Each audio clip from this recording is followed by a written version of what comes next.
I want to thank Erica, the very first thing, because she created this forum for fierce female storytelling. And I am fully convinced that it's women and those who identify as women who are going to save us.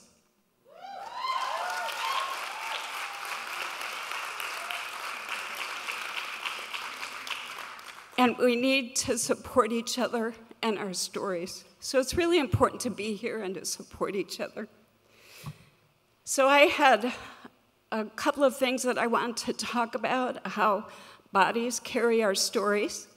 And then there was the summit the other day. And it's interesting that Irena talked about communism because it made me think of 36 hours that I spent in Warsaw back in 1982, and I see Irena's mother nodding.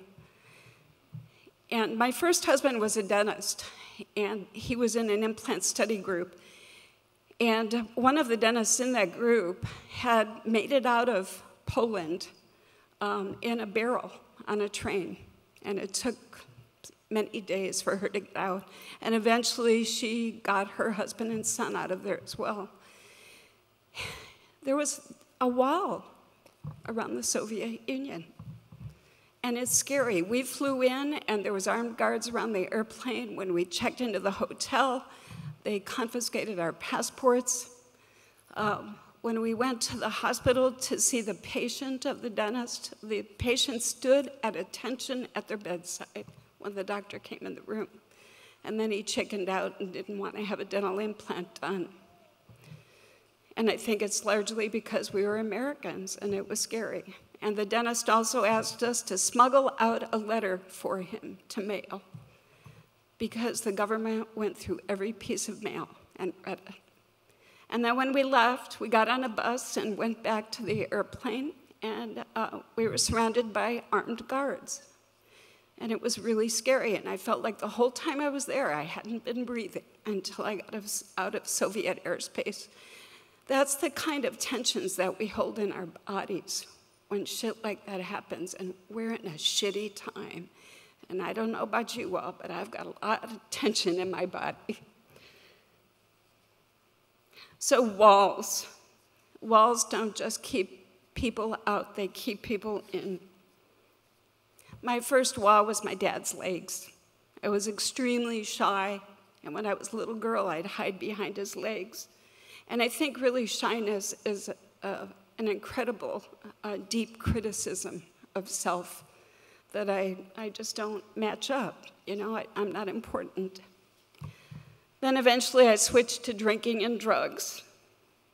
But whatever it is, walls are always about fear. Stereotyping builds walls. Stereotyping about ageism, color, gender. And inside walls are about abandonment, losing love, and feeling safe. And I kept myself safe in a lot of different ways. So I hid my voice behind a wall. And it's taken me years to try to get my voice again. And now it's cracking up on me. It's that obsolescence thing.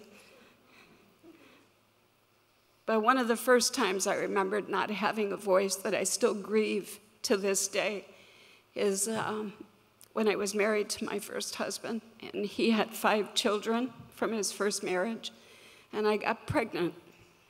And he said, make that appointment for the abortion after you get done doing the books for the office, because I worked with him in the office. So, my body, my choice, Elena said. Well, it was my body, his choice. Because, yes, I had a choice, and I chose to do that, but I didn't really, because I couldn't speak up for myself. So I traded safety, and I never got pregnant again. I never had children. So when we don't have our voices, what happens is that other people wind up telling us what our stories are. And for me, it was usually the men in my life. And our beliefs become a story. Our beliefs are what everybody around us tells us. A belief is something that we keep telling ourselves, that we keep repeating over and over. And we get those beliefs from family and friends and partners and experiences and DNA. Trauma is passed down to generations. So eventually I got sober and I met the love of my life. And we got married, and I wasn't drinking, wasn't doing drugs, but I was still addicted to those beliefs that I wasn't enough on my own, that I needed a man. I was broken, I needed to be fixed, and a man was the only thing that could fix me. So after 10, 15 years of marriage, I was dissatisfied. I decided my husband wasn't doing his job. It wasn't keeping me happy. I blamed him. And I thought the only thing that could fix me was finding another man. And I did. And I felt sexy and I felt alive. And it was because of a man. It wasn't because of anything inside of me. I needed to be validated by a man. And when I was with this man, I left my husband, and I was with him, with this man. And he lived about 3 hours away. And one weekend, I went to see him in his apartment, and the doorbell rang really early in the morning. And he grabbed his phone, he ran into the bathroom and locked the door, but first he said, "Do not answer that door." And I'm pretty curious, you know, I'm like, yeah. Okay, yeah. Anyway, so it was really weird to stand. I made it out to the front door, and I knew somebody was on the other side of it. I didn't know who, but I had to see who. And I looked through the peephole, and there was an eye, and it was like, oh, shit. And I tried to be really quiet. But when the eye stepped back, it was a woman. And she was banging on the door and calling his name. And then I heard him, "Do not answer that door." And you know what? I didn't.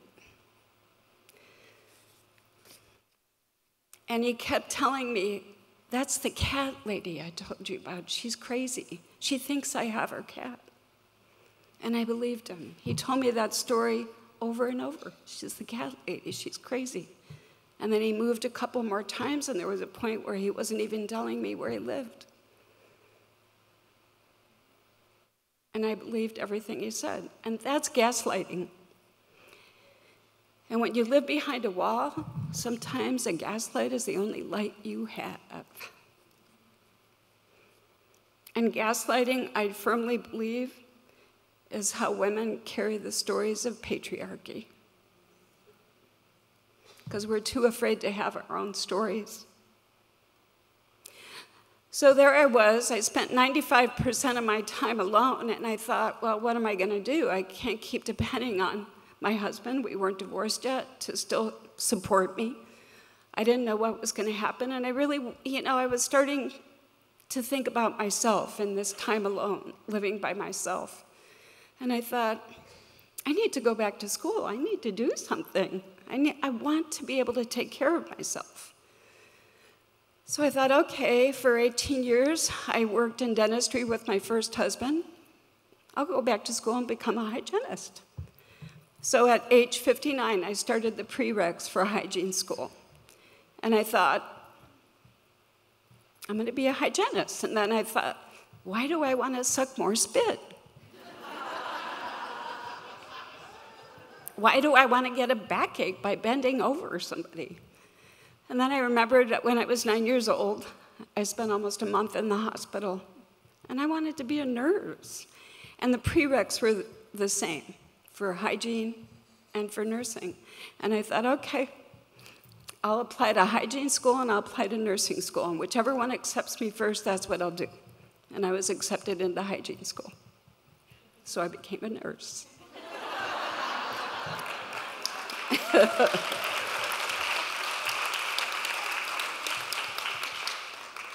And that's where I really learned the nitty-gritty about bodies.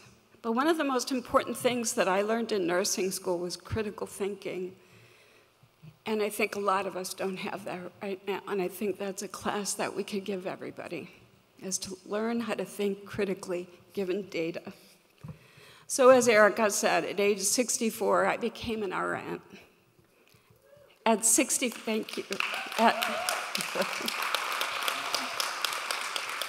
At 65, I got my bachelor's degree in nursing.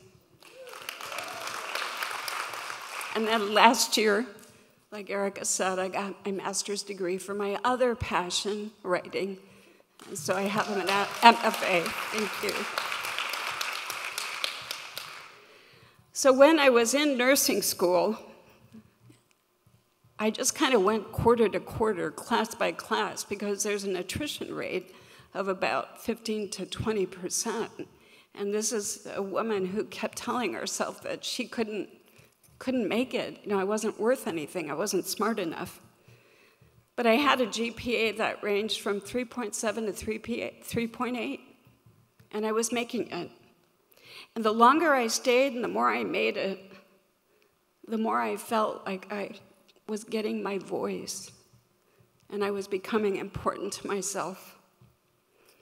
But I do remember that when I had final exams and stuff, I could not study more than 2 days in advance because there was no way I was going to remember that shit.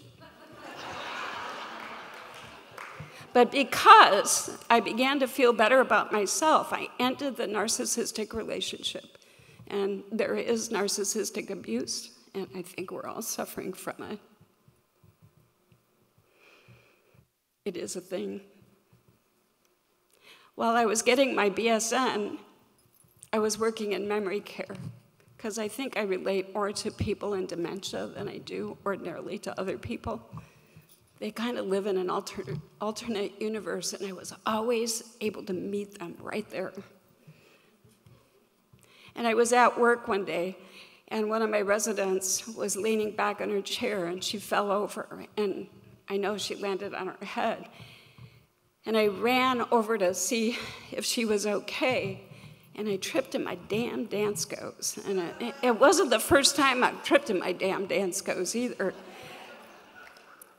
And I put my hand out to break my fall, and I broke my wrist.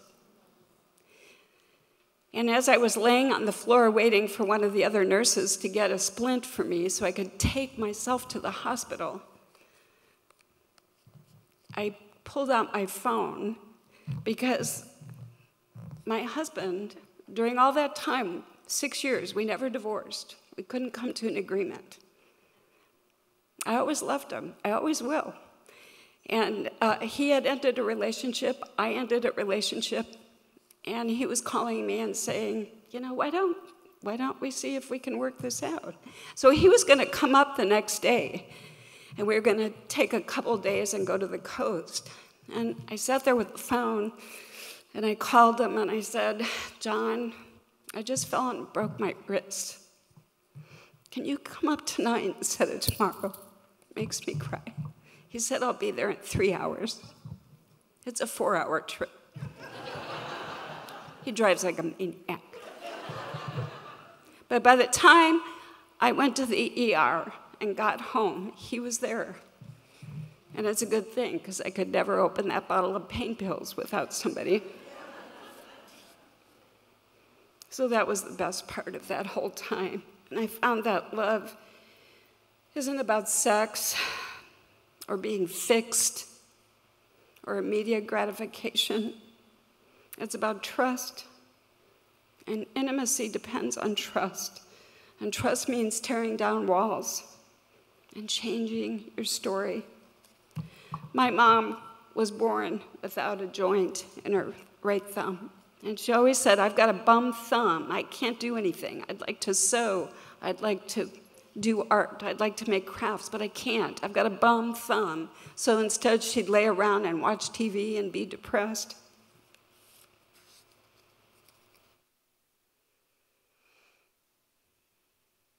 And that's a shame that she didn't know that she could get beyond that. But that's the story that she told herself.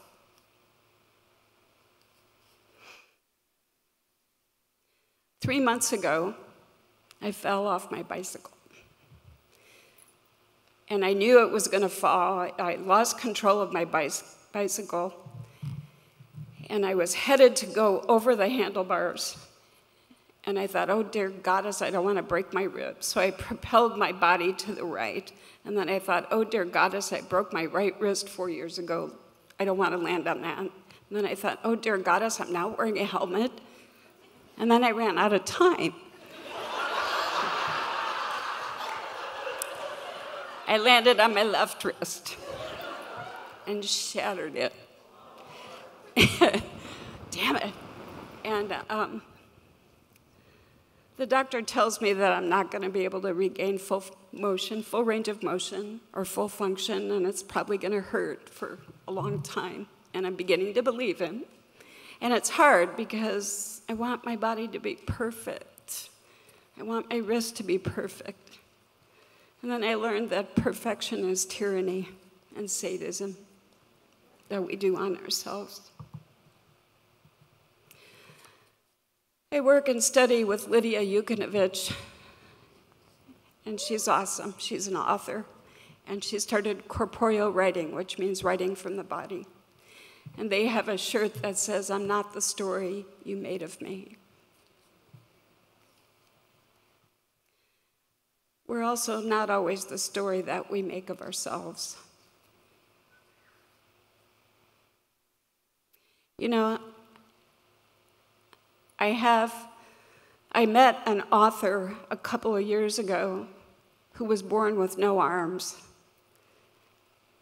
And she drives a car and she flies an airplane. I have a dear friend that I worked with in Colorado who lost her husband to multiple sclerosis and thought she'd never be happy again. She was devastated. And she met a man and was just wonderfully happy. And then months later, she was on a four-wheeler with him, and she flew off the back and fell and became paralyzed from the waist down. And when I broke my wrist and posted it on Facebook, she was, trying to soothe me and say how bad she felt that I broke my wrist. But she said, I'm beginning to feel good about the rest of my life. And my mom couldn't get over the thumb. And I thought, I could sit here and I could say, my wrist hurts, I can't write. Maybe I'll never be a nurse again. Or I can't ever get up and speak because I've got a crackly voice. Because that's the story that I could tell myself. But I don't want to do that. So I found out that we can change our stories without changing the facts. Without changing the facts of our bodies. We don't have to focus on our limitations. We can look at our story and say, what if that story's wrong? And celebrate our bodies, our stories. No more bum thumbs. Thank you.